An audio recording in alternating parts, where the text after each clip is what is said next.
A city going down the drain, crime through the roof, corruption in the mayor's office, and crooked cops working for the mafia. This is the world you step into as Police Chief Jack Boyd, a man challenged to play both sides of the law in an effort to retire in just 6 months. Oh yeah, and he's voiced by the actor who portrayed Duke Nukem. This is The Police, and this is my indie review. Hey guys, I'm Wise Gamer. This is my indie review of This is The Police. It's time to kick ass and chew bubblegum, but I'm all out of gum, so let's hop right into it. Okay, I promise that'll be my last Duke Nukem reference, but the guy played Duke Nukem, it's hard not to say. Alright, so This is The Police. Basically what this game is a police strategy simulation. I don't want to say simulation so much, but a police strategy game where you're controlling a police force as the police chief, Jack Boyd, who has 6 months until retirement. He just gets this news at the very start of the game. He wants to save up $500,000 to be able to have all this stuff together for when he retires. And he's ready to do it the straight way, the crooked way, or the complete corrupt way. And he has to balance all these different elements as he's doing it. So it becomes a really big strategy game that also has a lot of story elements that are based off of your decisions as a character or as the player, and those decisions impact the gameplay that you play as well. So basically the theme is that you're in Freeburg, a city that is just going down the drain in a cesspool of shit. It's terrible. I mean, you have corrupt mayor's office, you got the officials constantly banging on your door asking you to do all these things that you shouldn't be doing, such as like firing all your black cops or all the women cops, or having a certain amount of minorities on the team just to impress the foreigners that are visiting the office and things like that.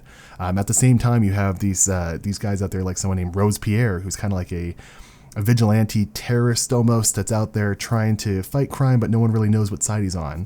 You have these two mafia families that are in a war against each other, constantly fighting and really butting heads and trying to pull you either way. And you have to make all these decisions as a police chief, and it really allows for some unique gameplay. All the while you're answering just standard police calls. Hey, there's a break-in over here. Hey, I hear some people downstairs. I'm really scared. Can you send some cops over? Some of those wind up being false alarms. Like you might find out that it's just dogs that got into the house and they're, running amok downstairs. Or you could have found out that there's actually, a murderer in there and the situation's more serious. You need to send backup, and you might want to send in the SWAT team as well. Throughout all of that, your officers actually have their own unique profiles too. Some of them might be alcoholics. Some of them are just plain lazy and call into work all the time because they don't want to go there. They have all this unique elements that kind of build upon each other, and you start unlocking more and more as you go. So you get a lot of things like eventually you get a deputy assigned to you, and he's able to do like additional training for your officers or send them out on a barbecue so it can make them happy with you, so they have more loyalty towards you and they won't try to turn you in for any corrupt things that you might do. You have these elements where the mafia might say, hey, I need your help for this, and they'll pay you on the side for that. However, by sending your officers to help them, those officers might rat you out later and they might not have respect for you anymore. So there's all these different elements where, if you turn the mafia down, then what are the mafia going to do? The mafia is going to be mad at you, so they might be some type of repercussion for that later. The mayor's office might tell you to do something like suppress a protest by force when they're completely right to be able to protest. It's just all these different things that you have to balance, and it becomes a really cool strategy game that just gets crazier and crazier, and it's actually quite difficult. I've put in about 6 or 7 hours into the game so far. I absolutely love it. I actually did one playthrough quite a ways into it. I can't get too detailed into that because I don't want to spoil too much of the storyline. There is a definitely like linear story that changes based on your decisions, but there's also like a lot of things that I learned from that first playthrough. So I started over. I'm only around like maybe the 15th day right now, so not too far into it now. And there's just all these different elements and things that you get to see. Sometimes you go on a call and your officers ask you for what you should do, and it could be anything from like at one point, I will say, by the way, let me put this up here front as a big disclaimer. There's a lot of adult content in this, a lot of controversial themes such as racism, sexism, a lot of stuff. There's anti-gay stuff in here. There's a lot of things, anti-feminist movements, really a lot of stuff that is just very adult content. So you definitely want to have a little bit of a mature and open mind to that, I guess is the way to put it. And don't take it offensively. So I don't want to say anything that's going to be like my specific views, but that aside, there's a lot of things that are in here. Like at one point, a lady runs away and she drives into a sex shop and crashes the van in there. And one of the options that you can do to tell your officers what to do is to throw a sex toy at the lady that's holding someone hostage. Obviously that decision would probably get your officers killed, which you then have to hire them later. or you can decide to not declare them dead at all and actually keep the pay for yourself. There's this whole like decision-making corruption versus how much corrupt do I want to go without getting caught, and making as much money as you can so you can hit that $500,000 in 180 days. So really, with that being said, let's go and get a little bit more detailed in here. Visually, I love the look of the game. I mean, you get this like kind of isometric view, maybe like a 2.5D view of the city, and you're answering different police calls. You have like a timer that goes through, and it'll start counting down. You got to send out different officers, maybe only 2 to this one or 4 to this one. Really, depending on how difficult it potentially is how many officers you have to send. You might have to send SWAT and everything too. If you miss a crime, there might be an investigation that opens. You have to send your detectives to that and then solve that and actually catch the murderer later, or the person that did the hit and run, or whatever it winds up being. And visually, they just kind of encompass this in a really beautiful menu that's very easy to navigate. I think it was very intuitive on how to find everything. And the artwork's great too. All the cutscenes, they have kind of a comic book type feel in the sense of like the panes and everything like that. But it's very plain, simplistic, abstract art almost too. Just very plain shapes that you can tell what's going on. Really, really cool. I really love it. Audio-wise, I think it's great as well. I mean, come on, they got the voice actor that played Duke Nukem. I don't want to keep making references to that, but the guy is, very, very well known for that. It's very easy to tell his voice as soon as you start hearing it from the trailer or anything like that. And outside of that, there's not too much voice acting, other than just the cutscenes and everything there. But just, the city feel, you can kind of hear, the sirens going off as you send cops out. You can play some music, and you have records in the beginning. Later, you get onto like cassette tapes or 8-track. I can't remember which one they went with. And you can kind of just really get into this, this mood of just an old cop that's just done. He's 60 years old. He's ready to retire now. He wants to get out of this, keep his nose clean as much as he can, but still be okay to be able to retire with money. So they did a really great job of kind of setting that whole, that whole field and everything for you too, that whole ambiance. Replayability, I always like touching on this too, because I think it's really important in games today with how many are coming out all the time. I've already mentioned some of the unique mechanics of, being able to make different decisions and how that affects your story. And I will say you actually will get different stories or different experiences based on the decisions you make. I've watched a few other YouTubers. They've been making decisions different from what I've been doing, and I'm getting different storylines. Not completely different, some stuff's the same, but there are different ones. One thing that's happening right now, and I don't know if this is part of my review copy or if this is how it's always going to be, is it seems like the, not the missions, but I guess the calls that you go on are all the same every playthrough. So that one I mentioned where the lady drives a van into the sex shop, that is one that has happened to me 3 times now on 3 different playthroughs, and it happened to a couple YouTubers that I watch as well. And it's always the same decisions. And I feel like sometimes, as much as I want to go with the decision of throw a sex toy at the perpetrator, I know that's a bad decision, and the game can kind of punish you quickly if you continue to make bad decisions and you have a very small police force because your cops keep dying or your mayor keeps cutting your budget or something like that. So I think that there's replayability in the sense of trying out different storyline paths. But the individual missions themselves or calls that you go on, there's not as much replayability because you can try something else to see if it went better. But really, it seems like there's only one good answer. Like there's one good path that'll get your officer safe, no civilians will get killed, and you catch the bad guy, that type of thing.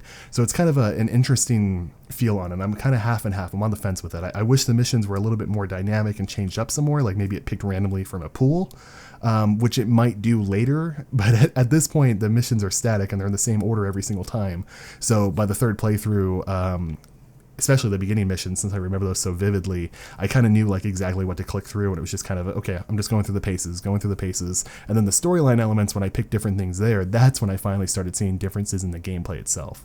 So it's kind of interesting. It's a little curious how it'll happen. I haven't beat the game yet. Again, 180 days to retire. I got pretty far into the game, but again, I don't want to disclose too much because I was told not to say too much about storyline things, so I don't want to get too much on that. So drawback-wise, I mean, really, there's not a lot of them. I really enjoyed this game. Even if you never play through the story again, which I think you can at least play through one more time, if not a couple times with the different branches that they have, I think you're still going to get a lot from it. It's really fun and addictive. It's really easy to pick up. I mean, in 20, 30 minutes, you can play through maybe 2, maybe 3 days of game time. So it's very easy to kind of progress through the game. If you think 180 days and, getting through maybe 2 days and a half hour, it works out to being, 27 hours of gameplay? I think I'm doing that math completely wrong. Maybe 3 hours of gameplay. No, I don't know. I think it's closer to 27. It's been a long day for me. It's almost midnight right now.